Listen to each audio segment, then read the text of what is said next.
Well, well, well, you know what time it is. Whew. We back, baby. Bitcoins, shitcoins, or NFTs. There's no greater feeling than hitting that sweet. Old time high in this bitch. Watch it pump to the sky. We just buy and get rich. Old time high in this bitch. Watch it pump, baby. We just buy and get rich. Yeah, run it back. We back in the black. We back in the green. Got the team all around me. We rowdy and causing scenes. Where you been? Grab a cup, baby. Come and take a sip. Oh my bad, yo, what's up? Man, you did it by the dip. Oh, that's rough. Oh, that's tough. Oh, that's really gotta suck. Only problem that we got is that we didn't buy enough. Man, I joke, man, I kid. Know exactly what we did. Now we pull up in the whip, cause we just hit. Old time high in this bitch. Watch it pump to the sky. We just buy and get rich. Old time high in this bitch. Watch it pump, baby. We just buy and get rich. Got my family on the phone, they asking what they should buy. I say a time machine to take you back to when I was trying to get you buying on the low instead you trying to buy high. I guess it's time for me to sell this shit and wave it goodbye. Like sayonara, I don't wanna be stuck there with the bag. Don't be mad, I'm just saying I'm taking some of the cash that we stacked up, baby, cause we out of here. As we blast up straight into the stratosphere, right through the old time high in this bitch. Watch it pump to the sky. We just buy and get rich. Old time high in this bitch. Watch it pump, baby. We just buy and get rich. Old time high in this bitch. Watch it pump to the sky. We just buy and get rich. Old time high in this bitch. Watch it pump, baby. We just buy and get rich. Once again.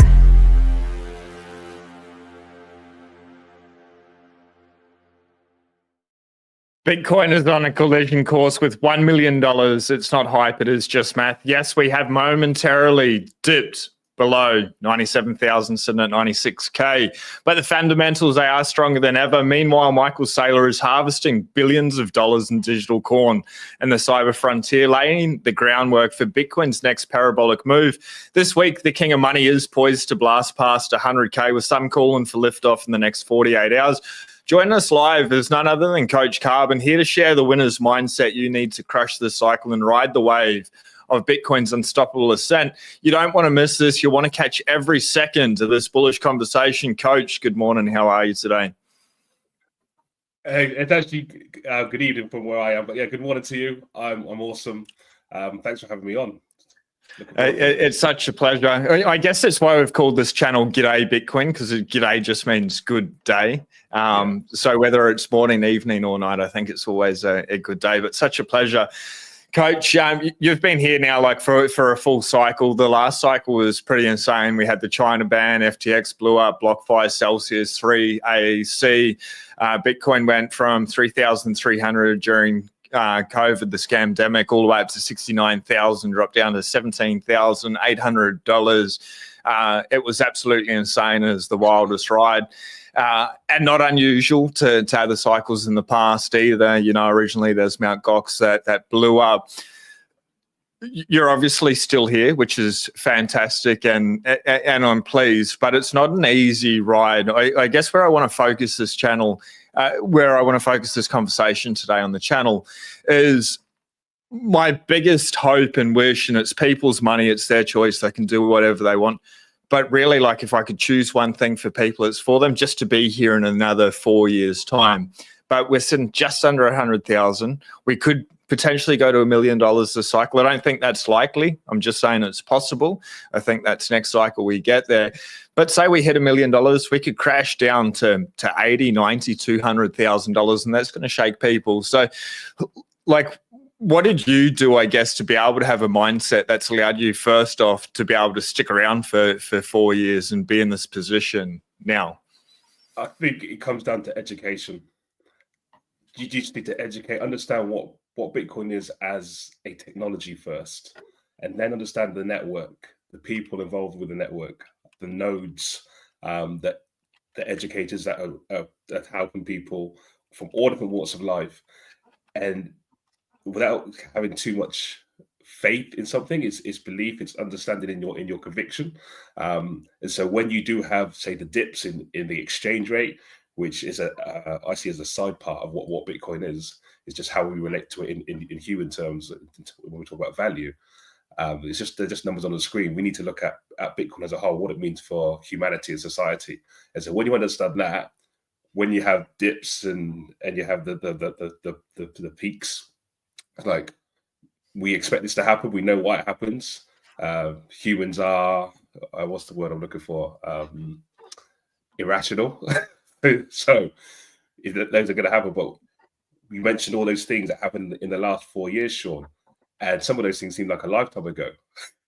It's incredible to realize that's just happened in 4 years. So yeah, what a ride! But it's conditioning. I think Bitcoiners, maxis, what we want to call them, triple maxis, we have been conditioned to these things that have happened. Like, yeah, we've survived, we're still here, and Bitcoin, as you say, is at 97, 98, $99,000. Dude, it's so wild. We're literally at 96,900 on the dot right now. I can bring it up in the background, or it's just ticked over by $1. But one thing you were saying was, it's not switching. There we go, 96,901. One thing you're saying is like not understanding what Bitcoin is. It's not just about the fiat denominated number, but it's about the technology. To you, what is the technology? What's Bitcoin unlock? What's the revolution here, and why is it more than just this magic internet money that makes people insanely wealthy in fiat terms? It's freedom tech. It's a communication tool. It allows people to transact and communicate peer to peer. That's it for me on the most basic level. So when I speak to people, I want to say, well, if I wanted to send you money across the world, we have to go through gatekeepers. With Bitcoin, the point of entry, barrier to entry, is a mobile phone. We have people, I can't remember the guy's name. I'll put it in the show notes maybe, or you can, sorry, in Africa, using SMS text messaging. That is the barrier to entry to access Bitcoin. Yeah. And like freedom tech, I'm truly here for that. It's given me time freedom. It's given me choice with what I do and don't do. No government, institution, entity can get in the way. They can't confiscate it. They can't censor it. They can't stop it. It allows each individual to become self-sovereign. You know, before we went live, we were talking about books and putting in the proof of research, and we're talking about like the sovereign individual. You said that's one that you'd listen to.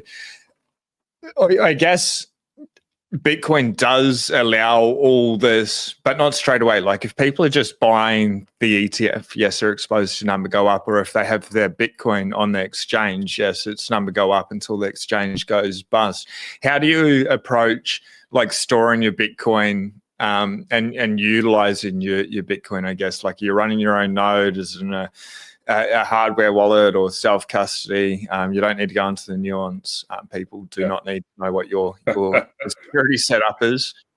Yeah, well, you mentioned the sovereign individual, so I've taken a lot from that. But what I've found is, I'd say I'm new to Bitcoin. I've done my cycle, but when I started to understand it, everything seemed to be in place. So Lightning, for example, Lightning I just saw as native to Bitcoin, because when I started to learn, Lightning was around. So I've always would use Lightning.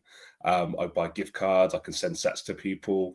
Podcast Fountain app I use. My podcast is on Fountain app. So when I speak to people that I would say are OGs that don't have Lightning, I'm like, but it's like I say my kids that grow up with the internet. There was a generation that never used the internet, but kids now, the internet is their world. They can't imagine a world without it, and that's we were Lightning. I think that's going to happen in the next cycle. That's how we onboard people with the ease of use. So you're talking about self custody. Yes, I have my own node, and when I talk to people about the analogies of Bitcoin, I just say, well, see it as your gold, your digital gold. Back in the day, you wouldn't let the banks have it. You would self custody it, and then you have your gold blocks and your gold coins. You don't spend your gold blocks. You self custody that, but you spend your gold coins, right? And then when you earn your money back, which is your gold coins, you might save it and put it in your safe, or you spend it. But what I found is a lot of people talk about the mindset, can't get out of the fiat mindset where they see gold and cash as different. So you have your medium of exchange, your store of value, unit of account. For me, Bitcoin is all of that, and we need to go back to that mindset. Yeah, I completely agree. I just want to share the time chain calendar. So we're at block height like 871,809, exchange rate 96,000. We've got 96,970 in the background, or 797 here on the block clock. The sats just over 1,000 sats per USD. That's going to drop under 1,000 probably in the next 48 hours. 1,033. Like, dude, even the market cap, we're nearly like, I think the peak of the cycle last cycle for like shit coins as well as Bitcoin was like 3 trillion. Bitcoin at the moment is like $1.92 trillion at 2.02 trillion. I think it overtakes Australia as a currency. It's like two point something trillion dollars. It's like 90 odd billion dollars away from just like annihilating the Australian dollar. But what I wanted to bring this up for was in regards to nodes. There's only 19,673 total reachable nodes. Without Bitcoin, and just like staying on the technology for a minute, without running your own node, like you're not completely self-sovereign individual. Did you build your own node, or you bought a pre-built node, and did you find like that process hard? Because I just find like all these things are simple, but because it's so unknown, or it's so like left of field compared to traditional fiat currency, people like, oh no, that's in the too hard basket. So like, how was your process like setting up and running your own node? Mate, discovering Bitcoin gives you a new lease of life, a quest for knowledge. So former life, I was a football trainee or soccer trainee. Then I became a carpenter and then a project manager. But since discovering Bitcoin, my skill sets have changed. So yes, I've built my own node. I've done coding on websites. And each time I do something new that is not just for Bitcoin, but Bitcoin has led me to understand that and try and do that. I think, who is this person? But yeah, built my own node, and what I love and everything. So I use Bitcoin as the base layer. So Bitcoin, open source, right? When I wanted to build my node, what did I do? Well, I sought people out that could help me. BTC sessions. I sat with YouTube on, building my node in real time, rewind, fast forward, go back. But the content is out there. So when I say to you, there's no excuses. You may have to seek it out, but the Bitcoin information to learn about it, to understand it, to build on it, to be part of the network is all out there. No excuses. There are zero excuses. And I think I want to start pivoting into that mindset, especially being a coach as well. But 97, we're getting there. 97, we are.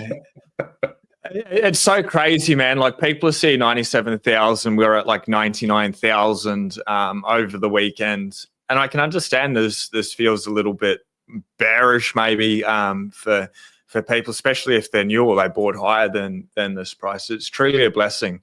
But before we I want to get into the mindset of the price and stuff. Just on the nodes, BTC sessions on YouTube is like a world of knowledge. Sort through. If you're not willing, or if you don't have the time to be able to go through YouTube videos, you can reach out to today's partner, The Bitcoin Way. They help people master their Bitcoin and self-custody, cybersecurity. Number one is securing your Bitcoin, running air gaps, Bitcoin only, open source, verifiable hardware wallet, as well as running your own node. From there, you can lock down your internet, your devices, get a second passport, and truly become a sovereign individual. But if you don't have the time and you're not running your own node, you can reach out to the Bitcoin Way, and they can really fast track. They'll just educate you. They never touch your keys. They never touch your coins. Both Natalie Brunel and Safe Dina Moose also endorse the Bitcoin Way, and the first 30 minutes is free. There's a link at the top of the description. But just talking about the price, and it's sort of like we started this conversation off at the start. We are at 97,000, great. It's above 96,000. We're all getting less Satoshis. What's the best way, not even with well, I guess to get used to the price, these fluctuations, because yes, one Bitcoin's one Bitcoin, but that takes 100 hours down the rabbit hole to to be able to have that mindset that if my sats are going to stay the same, or they're going to go up because I'm going to keep stacking, the fiat prices are irrelevant. So from someone, say they're new today into Bitcoin, welcome, like this is the most exciting journey of your life. It's amazing to have you here. But they've just put their first 1,000, 10,000, 100,000 to Bitcoin or whatever. There's going to be a lot of volatility between now and when they understand one Bitcoin's one Bitcoin. How would you approach that when you're talking to somebody new? I'd liken it to their favorite item or their product, or even houses. I had a conversation with someone yesterday, and he said, "Oh, the price of Bitcoin had gone down slightly or dumped." And I said, "Well, when you got your house, when your house goes down in value, you don't say, 'Oh shit, I need to sell my house,' do you?" But no, you just carry on living in it. Yeah, you might at some point, when if the price goes up, take some equity out, but you don't panic. But yeah, because you understand what your house is as a term of store value. And then speaking of like smaller products or items, if you had a favorite trainer brand or tea or clothing brand, if that went down in price and they said, "Oh, it's 2 for the price of 1," you would go and buy it, wouldn't you? yeah. Bitcoin is my product. I love Bitcoin. If the price goes down, you might want to stack up on some sets while it's cheap. Yeah. That's a really good way to be able to approach it. If another product went down as 2 for 1, you'd do it. What are your thoughts? Like last cycle, we had multiple 36% drawdowns, some really, really big 50% drawdowns over a couple of days. Do you think that slows down with like MicroStrategy, Wall Street in here, or we're still going to get these massive volatile moves both ways? Yeah, we obviously we spoke before the call. And things that happened in those 4 years, I believe, were sinister, manipulative, and maybe backed by higher powers. And it seems like we are in a different phase now. We've got nation states. We have big institutions, as you mentioned, MicroStrategy. You've got BlackRock. It may be different now, and you say less volatility because we know they're playing for keeps. This game of hungry hippos, they're not selling. They understand what it is. It's as a technology and a store value, of what it means for them in the future. Yeah, it's a game of playing for keeps now. So get as much as you can and just ride it and see where it goes. But I believe, through my understanding, through my education, as many others, I believe where it's going. I would take price out in terms of adoption. In terms of adoption, I think I know where it's going. So I'd like to have a little piece of that, and for my family. Yeah, 100%. Like there's, I think, 63 million millionaires in the world. There's only 21 million Bitcoin. Over the weekend, I saw an announcement that China found either like an 80 billion or $800 billion seam of gold. So, you know, like even the best form of money before Bitcoin, they're still finding more of it, which is just diluting, debasing the whole supply. There's only 21 million. You can't do that. And if somebody loses their keys or whatever, those coins are never, ever coming back. And then there will be people on Wall Street or even MicroStrategy. I think we should talk about MicroStrategy. He's deploying like billions and billions and billions of dollars, probably right now, as well as over the last couple of weeks. But it just means like there is probably only 14 or 15 million Bitcoin ever available. So if we can get 0.1, 0.21, 1, 10, 100, 1,000, whatever it is of that you can get. I strongly believe we're going to Bitcoin will be the world reserve currency in our lifetimes. Like if you're young enough, I'm in my 30s. I truly think over the next 15, 20 years that's going to happen. Like even nation state adoption, Bitcoin is a strategic reserve asset. Like we could see this coming down the pipeline. It just happened way quicker than any of us thought. Like I was thinking 2030. Well, we've got Trump. Like how talking about it, I guess even politics aside, left or right, I don't think the government's going to save us. But like just the United States, the world's superpower, military force, the world reserve currency, seriously talking about Bitcoin adding as a strategic reserve asset. We had El Salvador last cycle, but like for this happening this cycle, like what are your thoughts about that? It's insane. I find it crazy. So when was El Salvador? Was that 2021? Late 21, wasn't it? 2020, yeah, 2021. So I remember Not 22. sat in my living room. I had a tear in my eye when Malice was on stage announcing it. This is going to sound crazy. Like, Yeah. you were that emotional, but I understood what it meant for El Salvador and what it meant to be Kelly. And to see Jack Malice emotional on stage, and my son looked at me and said, why are you crying, Dad? I said, because this is a turning point. But I didn't expect the turning point to happen so quickly in terms of, you mentioned America, or the United States, with Trump being pro Bitcoin. I believe he has a team around him that understand what Bitcoin is. I'm not sure if he understands it fully, but his team around him. No idea. Yeah. Hence why they want the strategic Bitcoin reserve. But it's that gradually then suddenly. And what I find amazing is people that had the foresight in 2009, 10, Hal Finney, Adam Back, those sort of people, Max Kaiser, to say this is where it's going. Yes, they put price value on it, but they said about adoption and how it will become the world's reserve asset. It's like, wow, you can see it happen in real time. And we mentioned at the start of the call, what a pleasure to be a part of it. And I find it, I believe it's my mission to help educate other people. And if it's just one other person that I send some sats to that sends them down the rabbit hole, that's enough. But I believe I can do much more than that. Hence why I do the Bitcoin Ballers, educating young people. Hence why I do the clothing now. Hence why I do the meetups and the podcast, because I'm passionate about something, and I believe everybody should have the opportunity to learn. And learning might just be a quick 1 minute clip that may prick their ears and trigger their interest. We have touch points. I had 3, maybe 4 touch points before I thought, yeah, this is it. Yeah. With you on that, like, it's a little bit surreal. Like we were saying before we went live, it's like being in a simulation that we're here, we're awake, we're aware, and we're playing as history is changing. Like, we're in the game, and it's the best game that's ever existed in human history. It's the fairest game, and it's like this fourth turning moment. But everyone tuned in, watching live, watching the replay. Fucking congratulations! You must be like proud as punch to be able to be here. It's historic, and we're literally living through history, as anyone has been for any period in Bitcoin's history. They hear like Max Kaiser and Sam Smell and Adam Back, the people that you mentioned just before. It's humbling, it's surreal, and it's really, really cool.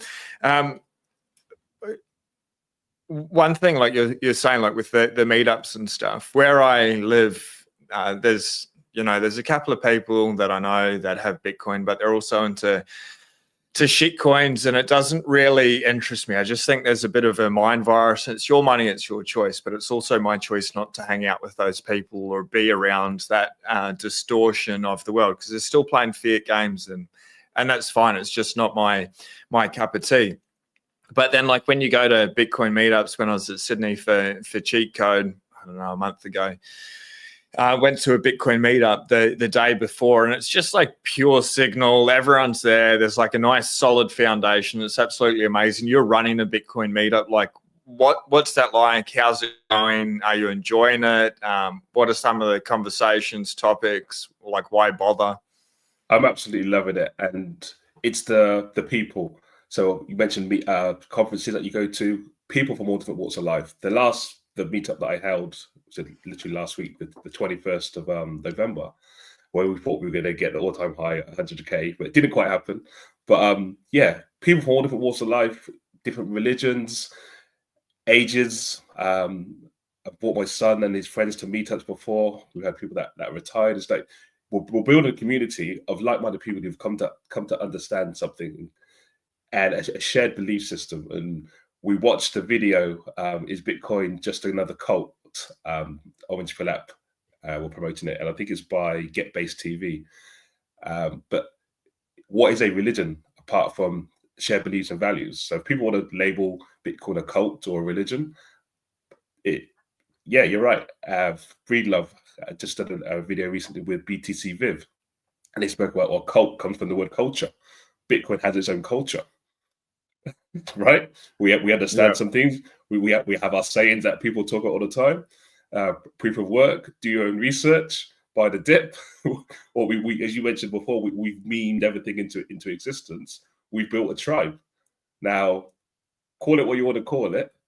It's having a positive effect on people's lives. So, well, I'll wear that Bitcoin Maxi badge with pride.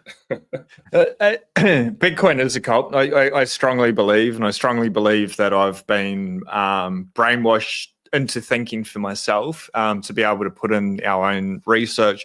It's like the greatest cult ever. You meet like the best people in the world, the smartest, most articulate, clear, concise, freest thinkers in the world.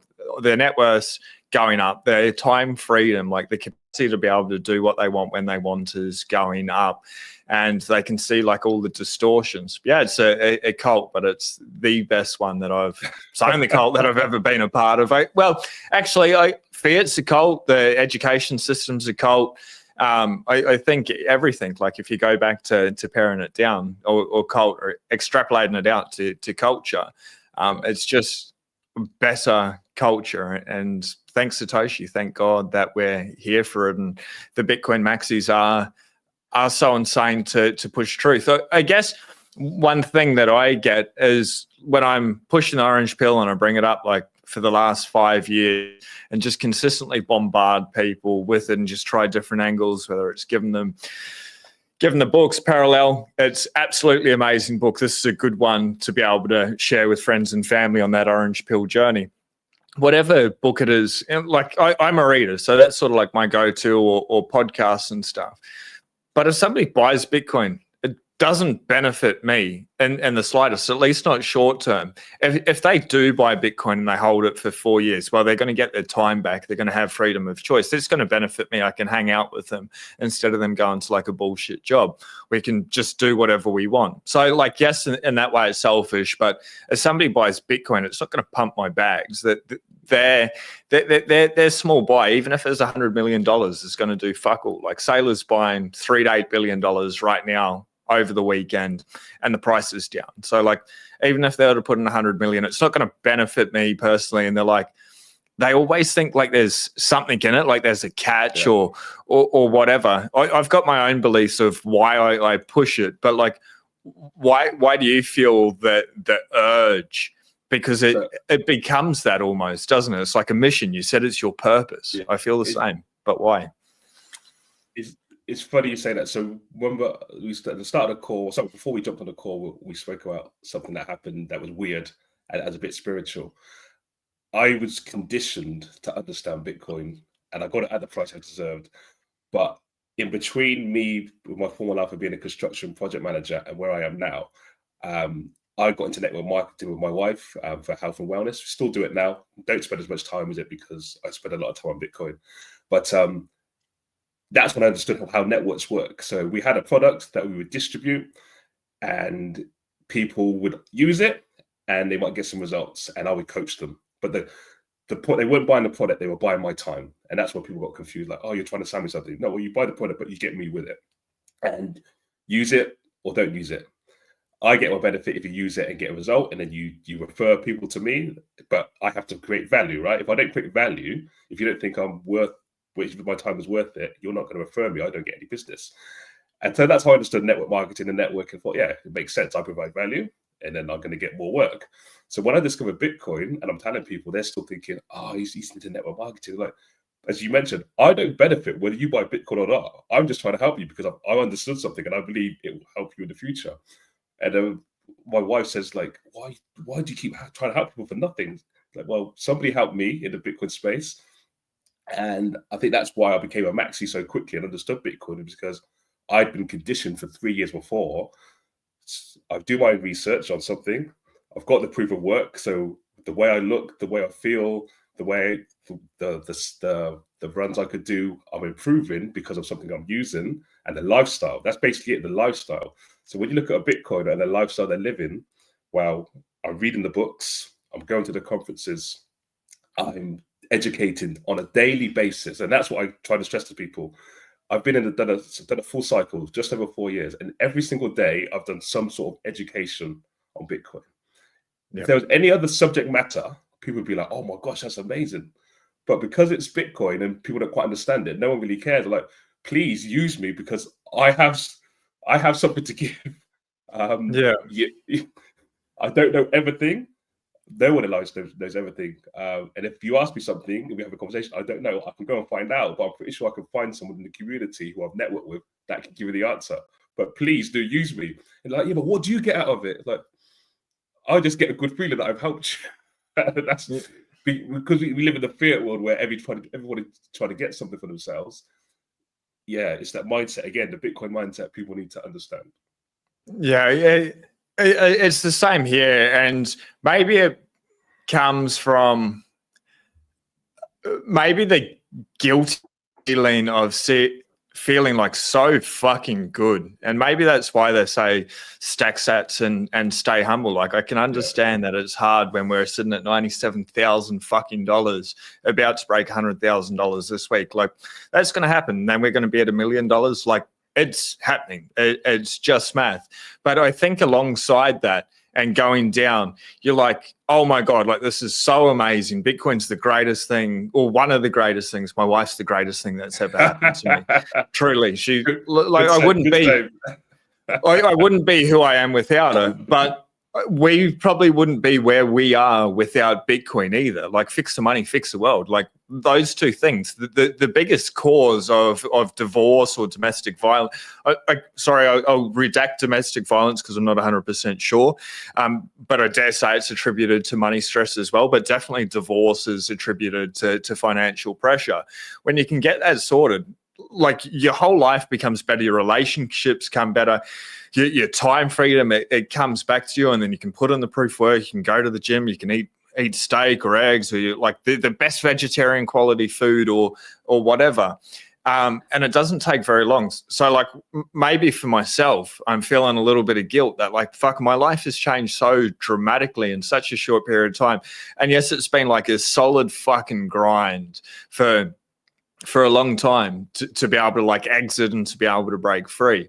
But like, 4 years is a relatively short period of time when people work 40, 60 years in their career. Whereas if they work smart for 4 years, they can just, like, have that 40 years happen, like, instantly. But I guess where I'm trying to go is that's why sometimes that I feel the need so much, is because everything got so good, and I don't want other people to miss out on that feeling of abundance, of prosperity, of freedom of time, freedom of choice. It's like what's the point of having time and freedom and, like, excess of wealth if everyone else is living in poverty? And, like, the way that I see fiat currency going, there's no top to Bitcoin, simply because fiat has no bottom in purchasing power. Like, how do you think that's going to play out over the next couple of years? The US debt is at $36 trillion. Like, I like what you said there about the guilt. That's a good summary, because you've come to understand something, you've experienced something, you've benefited from something. You should, it's a duty, I'd say, as a human being, then to pass that knowledge on. And whether or not that person you've spoken to does something with that, that's down to them. It's down to their personal responsibility. But the right thing to do, the moral thing to do, is to tell people about it. Yeah. And you spoke about the US debt, 36 trillion. No one bats an eyelid. Look at that number there. Like, that's going up hundreds of thousands of dollars quicker than you can fucking blink. And no one's questioning it, but it's, you say about living in the matrix, it's there for us to see in red and white there. But no one's, possibly no one, Bitcoiners are, and there's some libertarians are talking about it. But generally, as a whole, people are just walking around like, yeah, national debt, inflation, go to work harder, earn more. That's all I can do, then die. Yeah. What I find the scariest thing about this debt, like, it's gone through like $3 million since I brought it up. Like, that's fucking insane. We're about, look, 800,000. 900,000, we're going to crack 1 million, and then just watch 1 million. So just watch that number, 471 million, just the tail end of that. That's going to go up. It's already at 471 million.2.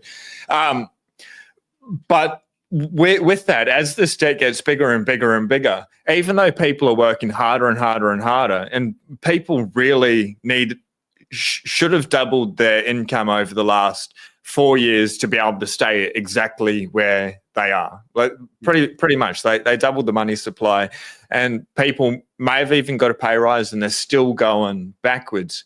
Unfortunately, I feel like that's going to escalate as this number gets bigger and bigger and bigger. People are going to have to run faster and faster and faster and faster if they stay on that fiat currency. And then they work and then they die. Well, they're going to work faster and faster and faster. They're going to exhaust themselves. They're going to go into burnout. They're going to destroy their brains, their bodies, their mind, their soul.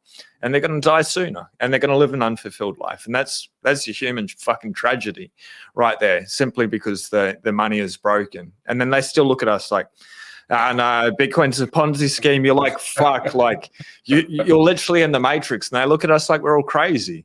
And we're like, maybe our approach is wrong, but it's just truly that simple thing. For everyone watching live, do you have that experience? Or if you're watching the replay, when you're trying to orange pill people, do they think you're crazy? Or now that we're nearing $100,000, are they starting to say, oh, hey, tell me about it, because they're starting to feel that pain. MicroStrategy. So Michael Saylor, he's hitting, I reckon he's bought at least $3 billion. I'll bring up the post here. Is it, this one here. Let's bring it up. So Michael Saylor, we need more green dots on sailortracker.com. Like he posted this last weekend. He posted it the weekend before. When he posted it last weekend, November 19, a $4 billion smash buy. When he announced it November 11, $2 billion smash buy. Are we getting, like, people are just extrapolating it 2, 4, 8 billion? We know it's at least $3 billion, but it could be 8 to 10. Like, what are your thoughts on this? Like, it seems insane that we know there's a buy for at least $3 billion. We're still under 100,000. Under 100,000, which doesn't really mean shit, but it's still pretty bizarre. For me, they're just numbers, right? So Saylor's got skin in the game.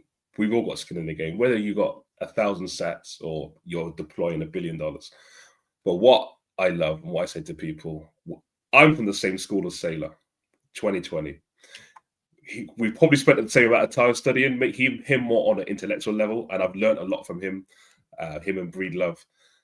And those of and the like, we have come to the same understanding of a technology, of a money. He just has more capital, but we have the same conviction and we have the same belief in our conviction. And so when people say he's going to do 2, 4, maybe 8 billion, yeah, of course he is, because he has access to that money, or he can get that money through issuing debt against his company. But if I was there, I would do the same.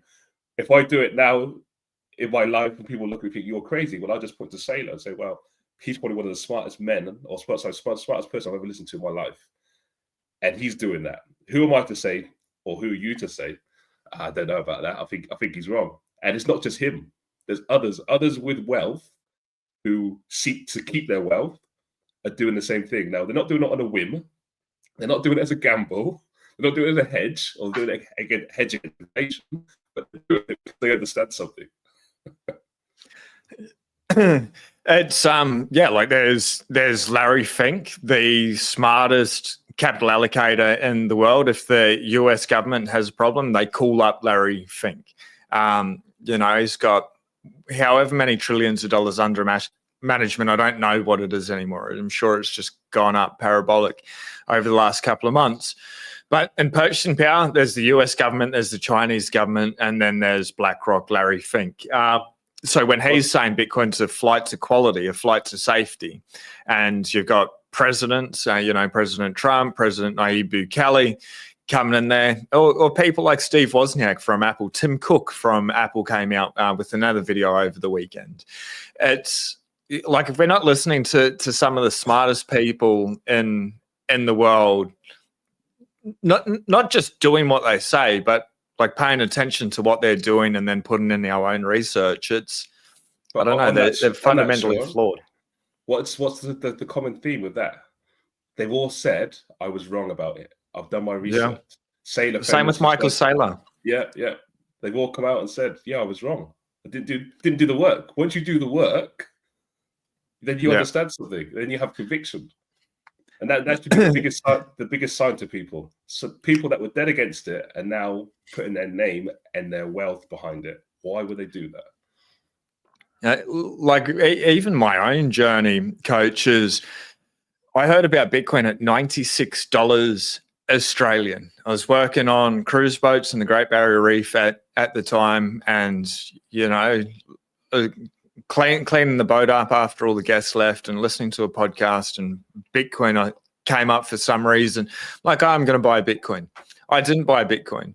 I went and bought something that went up in smoke. A fucking idiot back at that stage. The next week, I'm like, I'm going to buy Bitcoin. And I went and hit it again and didn't do it. And I kept saying, I would. I didn't. And even if I did buy it back then, because of my mental state, because of the path that I was on at that stage, I wouldn't have held on to it anyway. Yeah. But then I later revisited and I started buying it 300 times more expensive at $30,000 Australian. But I'd put in the research. Oh, dude, so fucking cheap. It's still so cheap now. Like where we're going, bro, it's still so cheap. But I'd put in the research. So like from the crash from there, it went down to like 6,600 Australian, and then it went all the way up to like over 100,000 Australian. I'm still buying now at $97,544. Like when you get to that point, you like realize, okay, yes, I get Bitcoin at the price I deserve, but if I don't get Bitcoin, I'm going to have fun staying poor. If I don't read the books, I'm going to end up eating the bugs. Well, fucking maybe I need to buy Bitcoin, or maybe I need to study Bitcoin. And nobody needs to do shit, actually. Like, your money is your choice. But just being like, nah, Bitcoin's a scam, I'm not interested, that's 100% on each individual. And no government, institution, entity is going to save us. It's fucking every man for themselves. And when everyone, even Bitcoin, it's built on the principle of greed. It's a dog-eat-dog world, and it incentivizes greed. Like, the greedier you are, the more hash power you throw in it, the better chance that you have to be able to get a block. But it's the stronger it works, makes the network. The more decentralized it makes the network, the fairer it makes it for everyone. But like, unless people are willing to do that, it makes it hard. But I just urge everyone, $100,000. It's so cheap. Like, we're only at a $1.98 trillion market cap. We are coming for gold, and then we're coming for like $900 trillion. That's being used as money out there in the world. And when you do, like the other point that you said, when you put in the time, you do understand it. And then you realize, like, it's all cheap. But there's the guy on the weekend said he'd been writing about Bitcoin for the last 13 years, and I'm paraphrasing here, but he's been here for 13 years and he still thinks it's a scam and it has absolutely no value. Like, what are your thoughts in regards to that? Well, you just mentioned about incentive structures and human nature. So, yeah, people get in for technology. We stay for the revolution. Someone who's spoken or written about Bitcoin for 13 years and is writing negatively about it, I would argue incentive structures are misaligned, or they haven't done the work. They haven't done the 100 hours. They may be writing about it, but they haven't done the education. They haven't left their ego at the door and thought, you know what, I need to remove everything I know and go back to basics of understanding what money is. They may argue otherwise. They may argue, well, I'm in a cult, I've been brainwashed. Okay, well, numbers don't lie. Check the scoreboard, as Jay-Z would say. An asset that's gone from valued at nothing to $97,000. There's something in it. And it's not a tulip bubble. It's not a tulip bubble, because the tulip mania in Amsterdam didn't last this long. It doesn't come back. I just want to acknowledge Mike says he signed up with the Bitcoin Way. He has just finished downloading his node with the Bitcoin blockchain. Great feeling. Fuck yeah. I wish I had the hype button still connected, but some of the community got me to get rid of it because I just kept smashing it. But Mike, well fucking done. That's absolutely amazing. Raven saying 100K tonight or tomorrow. And just shout out to Darren, who is a recent channel member as well. You're spot on, mate. I'm so glad to have to be here. Darren, you're fucking absolutely killing it. It's a pleasure to know that you're on this journey with all of us. And Darren, we need to talk. I think that aeroplane in your profile picture is the exact one that I'm looking at. So we'll be in DMs. Anyway, back to the show. Just give Mike another shout out, because as he mentioned about he's fully downloaded the blockchain, that moment when it goes from 97, it takes a while to 98, 99. When it hits that 100%, it's like that moment you'll never forget.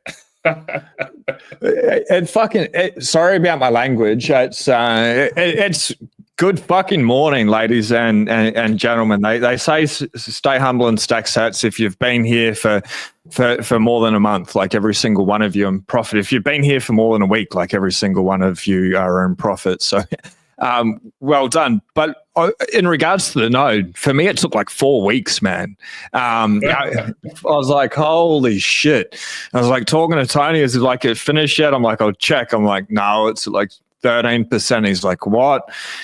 So anyway, we've like gotten rid of our internet. We've got Starlink. So amazing, man. It's like 10 to 20x faster, and this is shooting bloody laser beams up into space and back. Not laser beams, but it feels like we've got this dish on the roof, and you're like, dude, this is insane. Where they've spent like billions and billions and billions of dollars putting this sort of fiber optic cable everywhere, and the budget's blown out, and it's not even fiber to the door, it's to the node, and it just absolutely sucks.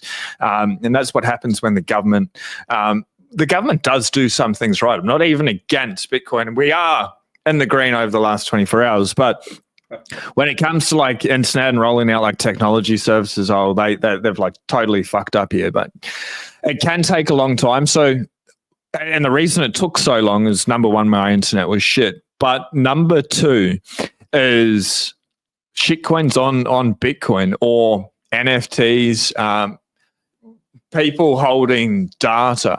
What are your thoughts about that on the base chain? It's a touchy subject, but I had a conversation a while back about being anti-fragile, right? So bringing your best. That was my mantra for the start of last year. Bitcoin is to bring our best. So things need to be tried and tested. We need to be battle hardened, right? Or battle scarred. That's an epic mindset. That happened. Well, use it as Bitcoin, but just use it as your everyday life. You need to bring your best, because if you don't, you never challenge. How do you know if that is your best performance? So, yeah, NFTs. What's the next thing? Ordinals. I've spoken with people that are doing that. I've looked into it, but I haven't spent as much time. So people could rightly say, "Well, you haven't done the 100 hours, coach." Yeah. And I always use Russell Brand's analogy. So Russell Brand, I cannot find the clip for the life of me. He mentioned made this clip. I made this quote before I understood Bitcoin about the cat can't dismiss the internet. Have you heard of it? No. So Russell Brand in the quote, he was saying, he sat at home feeding this cat. The cat goes out and enjoys the world. He lets it through the cat flap or through the door, and the cat comes and sits on his lap. He said, I'm on the internet talking and interacting with people. The cat has no idea of what I'm doing, but the cat can't say the internet doesn't exist. And when I heard that, it's like, wow, that's everything in life. When people talk about things that I have no idea about, I can't say, nah, I'm not having that, because I'm not aware of it. I haven't done the research. So those are doing NFTs, ordinals, they believe in something. And when I went to Amsterdam recently, a guy who's doing music and putting it on the blockchain, he said, no, it has to be done. So we find out what works and what doesn't. And if Bitcoin survives, then yes, it is the best asset. If NFTs or ordinals can break Bitcoin, then it's not worth anything, is it? So people can try. What I would argue, okay, get on board, get on mission. We're trying to separate money from state. We're trying to onboard billions of people, and you're trying to put monkey JPEGs on the blockchain. Not best use of time, but you know what? We'll have a battle. We'll have a conversation, and we'll see what happens.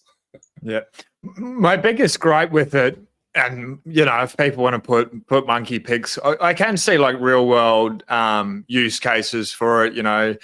Fred Krueger with the Big Bitcoin book put up an NFT there to be able to say like this is an original.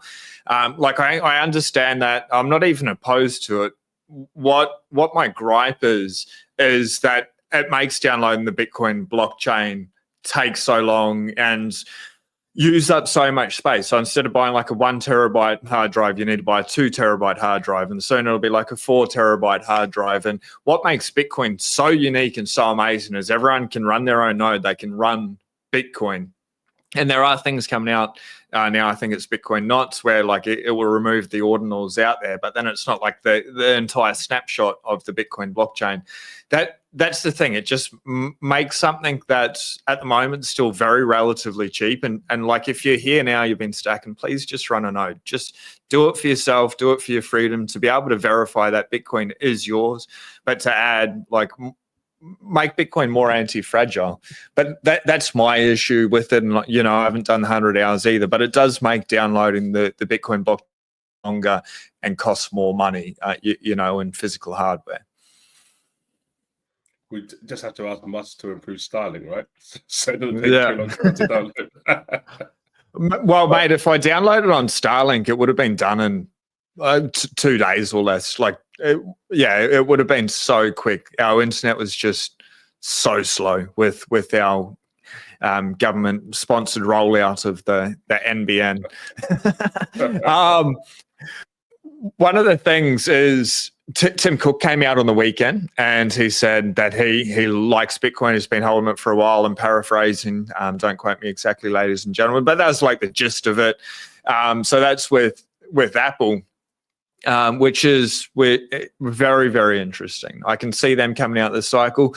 But we've also got on the 10th of December, Microsoft is going to vote whether they should add Bitcoin to the balance sheet. Michael Saylor has been confirmed to give him a 3-minute pitch, which is like only 3 minutes to let Michael Saylor talk. Like it's not a 3-minute conversation. It's not a 5-minute conversation. Bitcoin's a 100-hour conversation sort of minimum, but at least it's a touch point. And I can see earlier someone was saying, I'll bring up that comment again. Microsoft could really kick off the bull run like we've never seen it before. What are your thoughts, I guess? It doesn't even be Microsoft, but just these large companies now talking. Yeah, I think that just to clarify, that Tim Cook interview apparently is a couple of years old. I thought it was a new one because there was an old one last cycle as well. No, there may be a new one of this, but regardless of that, people are aware of Bitcoin, right? Game theory, it's best to have a little bit than have none because your competitors have it. MicroStrategy have given the play out. Everybody knows what they're doing. They've seen their stock price rise. Other companies should be taking note. And we talk about Saylor giving a 3-minute pitch to Microsoft. Brian DeMint from Orange for that had a great quote on Twitter. He's also the author of Parallel. He's a good man. Yeah. He said, Saylor should just say, for 3 minutes, please don't buy any more Bitcoin because I want all of it for my company and we're going to rule the world. Or something along those lines. Yeah. But I just butchered that. But I thought I would love to see that happen. Game theory playing out because Microsoft would have to make a decision. He's told us not to buy it. Why has he told us not to buy it? Because he wants it all. Why does he want it all? Maybe we need some. If we don't get some, our shareholders aren't going to be happy. Because I think they advised, didn't they? They advised. So we're going to put it to a vote, but we advise not to hold it on our balance sheet. Well, the shareholders have asked you to buy some, hence why you're having this vote. You're advising them against it. Yet they can see MicroStrategy shares going up. Come on, When you break it down, you look at Bitcoin, Satoshi, he, she, it, they, who knows? It's the most beautiful technology, and I don't want to get all evangelical about it, but the different aspects we spoke about, human greed, incentive structures, there we go. It's like everything human has come together. I'm lost for words, but I had a chat with the Simply Bitcoin guys. It's like, I'm just fired up, and it's because of this. And if it brings people together and makes the world a better place, but it stays at 97,000, so be it. If it goes to 50,000, so be it. It's making the world better. Yeah. Um, oh man, 58K. I miss those days so much. It, you know, it's like 5 weeks ago. No, maybe a little bit longer, but it just feels like a lifetime. Now, but yeah, so be it. If it goes down, anyone that's put in any substantial amount of time is going to continue to keep buying. I think any dip under 100K is just buy the fucking dip. Like your favorite product, right? There's going to be someone there that's going to pick up cheap Bitcoin. 100%. And then talking just about Microsoft, like they're up 10% in the past year. Fantastic to them. I think MicroStrategy's up 500% in the last year. Like they've gone on an absolute tear. But you'd be right. Like for Michael Saylor to go into Microsoft and be like, don't buy any. Like I want it all. That would be in his best interest to be able to do for himself. It'd also be in the best interest for, well, maybe not for Bitcoiners. I'm not sure how I feel about Microsoft. I actually don't care. I think all companies, individuals, countries, Bitcoin doesn't discriminate. I just don't like Bill Gates as a person, but he doesn't hold that many shares anymore. That's my only personal gripe. But like us in our own lives, it's actually better not to tell people because we can get Bitcoin cheaper, but by telling them it doesn't benefit us either. Michael Saylor from MicroStrategy telling Microsoft, it actually goes like against what he's trying to do because Michael Saylor can swing the market. If he's orange pilling Microsoft, he can swing the market. So he's actually better like to FUD Bitcoin, but he's not going to do that. And it's just something about Bitcoin is you just share it with everyone and you like want the best for everyone. And I'm not saying they're competitors, but even if they were competitors in the space or whatever, I think on a Bitcoin stand, that almost stops like the competition, this dog eat dog world. It's like, how can we build each other up and have like friendly competition? Like when you're training people and you'll push back on like fucking go hard or like show us what you're made of or whatever and elevate that consciousness. Yeah. It's freaking amazing. So someone getting fitter, being in the best shape of their life and then becoming a fitness instructor it's beneficial to me because I've helped them get there. So I coined a term last summer. If one wins, we all win. And as you can say, you could be competitive, but you can also elevate and help people because we want to make the network stronger. We want to help people. All the incentives, they align. Yeah. And I also don't think that means we need to be easy on people, like putting people under pressure or pushing a little bit of force back to be able to, for them to be able to test their strength or their mental acuity. It's that's how we grow. Like we do grow under pressure and we should be able to fail forward, not, it's too hard. No, I'm going to give this one a miss.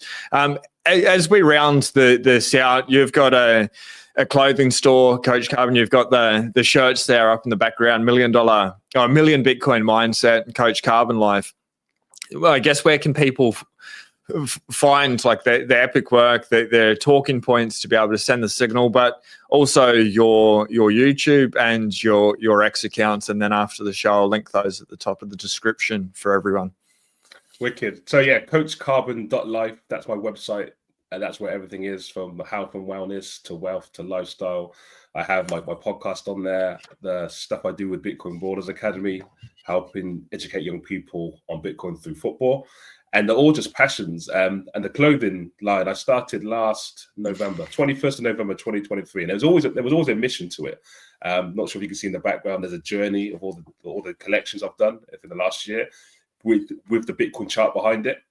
And it was clothing speaks louder with words. Every item of clothing had a message. But this was a dream I had when I was 14 years old. If you check out my Instagram, coachcarbon.life, you'll see some of the videos I've made. And I had a pad. And I was inspired by Richard Branson at the time. I remember it was a Christmas present for my uncle. And I wrote what I wanted to do. I wanted to have a clothing brand called Carbon Clothing Company. Almost there, Coach Carbon Clothing. But then I wanted to own different companies. It was Carbon Food, Carbon Clothes, Carbon Insurance. And then the last one was Carbon Airlines. So I joked and said, look out, because Carbon Airlines is coming soon. But Bitcoin has allowed me to realize those dreams. And not saying I couldn't have done it without Bitcoin, but I was at a phase in my life where I was a construction project manager, and that was going to be me for life. I looked into health and wellness, and that was going to be all my way out, which helped me. But speaking about journeys and the evangelism, going through the health and wellness change allowed me the free time to then understand Bitcoin. I had previous touch points with Bitcoin, but I didn't have the time. Didn't have the time freedom because I was in the fiat world where it was on the rat race, the hamster wheel going round and round, and I couldn't spare 10 hours a day.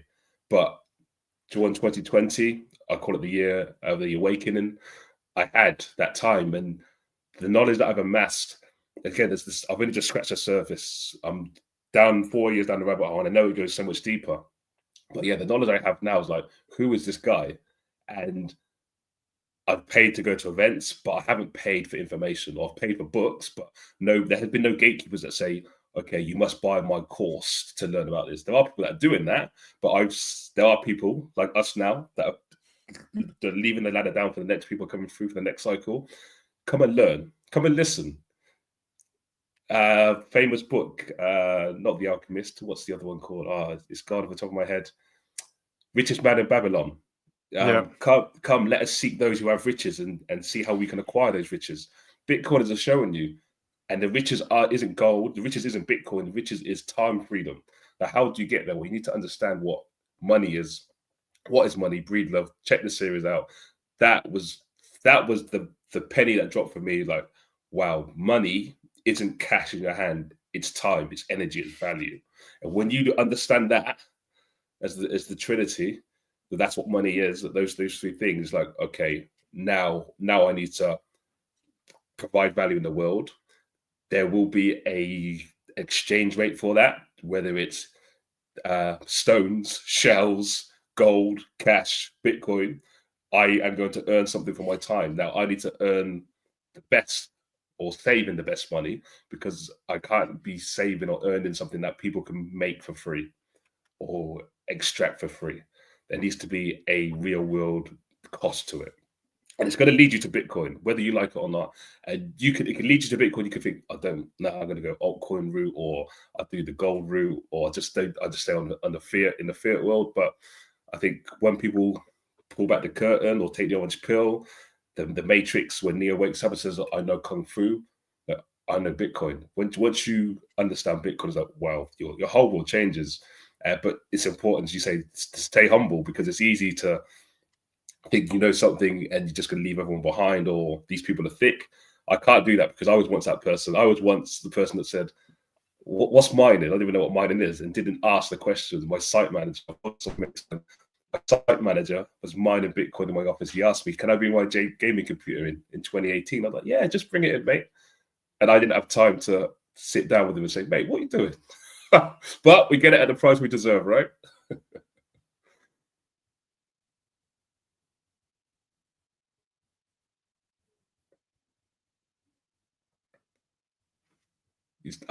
Sorry.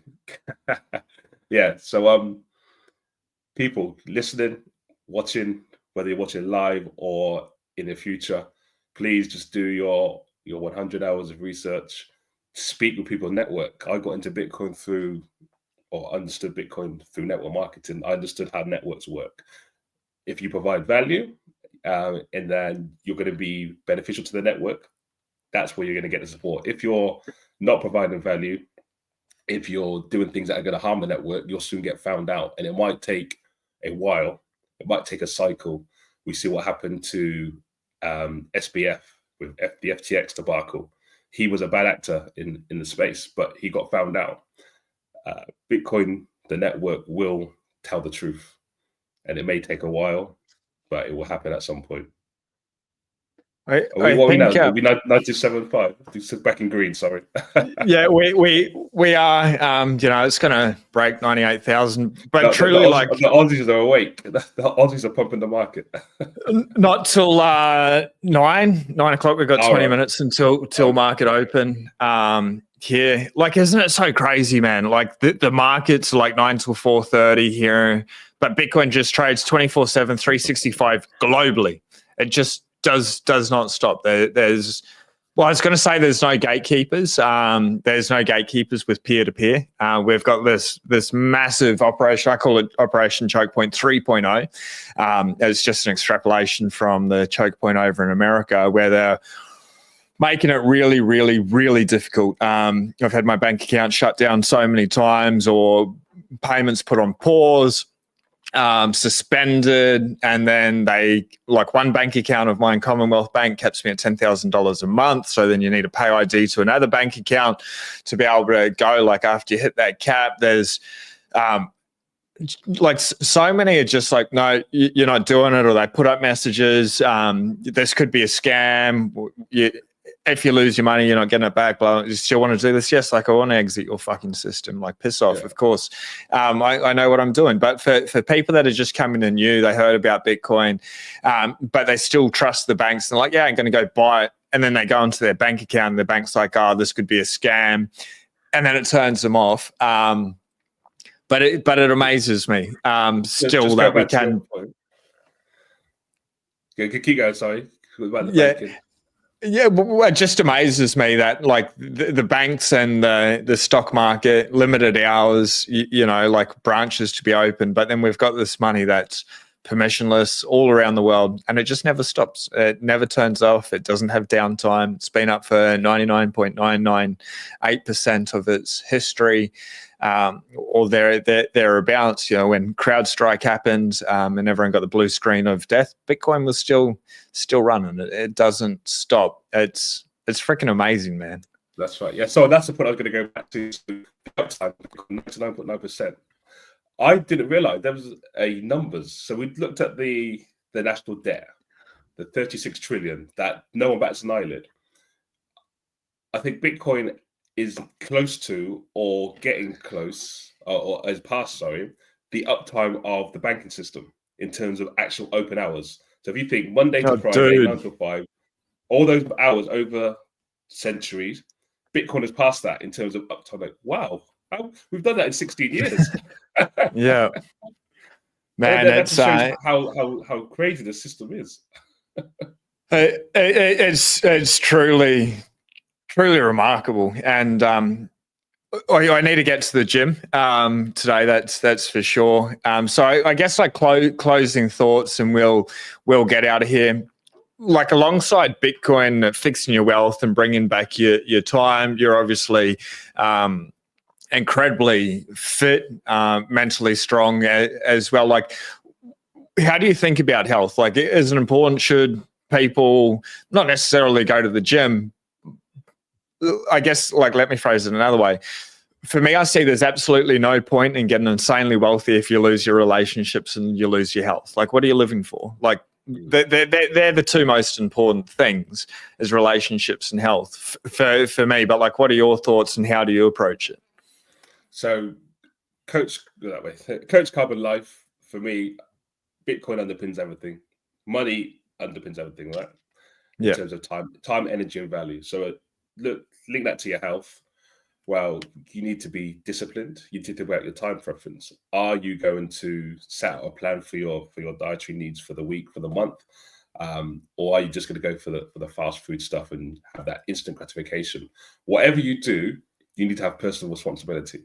So I always say to people, me as myself, as a health and wellness coach, as a fitness instructor, if I turn up to my sessions or to my clients and I'm overweight and I can't do the workouts that I'm asking them to do, that's no proof of work from me. So I am incentivized to be the best version of myself for me, my family, but also for my work, for my clients and my members. So we talk about incentive structures, but for me as a lifestyle, I want to live as long as I can for my children and for my children's children. How are you going to do that? How are you going to plan? So your long-term thinking, that this Bitcoin mindset, you're going to take into your food, then into your lifestyle. It encompasses everything. And because we live in the fiat world, we have a fiat mindset. So Safer Dean has the books, Bitcoin Standard, the Fiat Standard. When you understand the different mindsets, you realize why the fiat world has gone on for so long and why people are so entrapped in it. But once you have the Bitcoin standard or the Bitcoin mindset, everything changes. And it's no coincidence when you go to events and you see Bitcoin, the majority of people who have a Bitcoin mindset, who understand Bitcoin, look a certain way. Not saying we're all trim and muscles and abs, but we look healthy.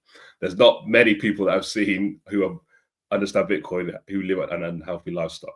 Now you have the maxis that are just carnivore only, but we also have people that are vegan that are into Bitcoin that are in great shape. But they've done their research, they've taken personal responsibility for themselves, and they have the proof of work. Now, what I would say to people, with your lifestyle, you choose how to live your life.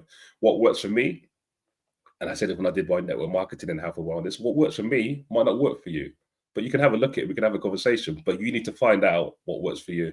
And as a coach, we can go down that journey together, and I can advise something, you can try it might not work. I could advise something else.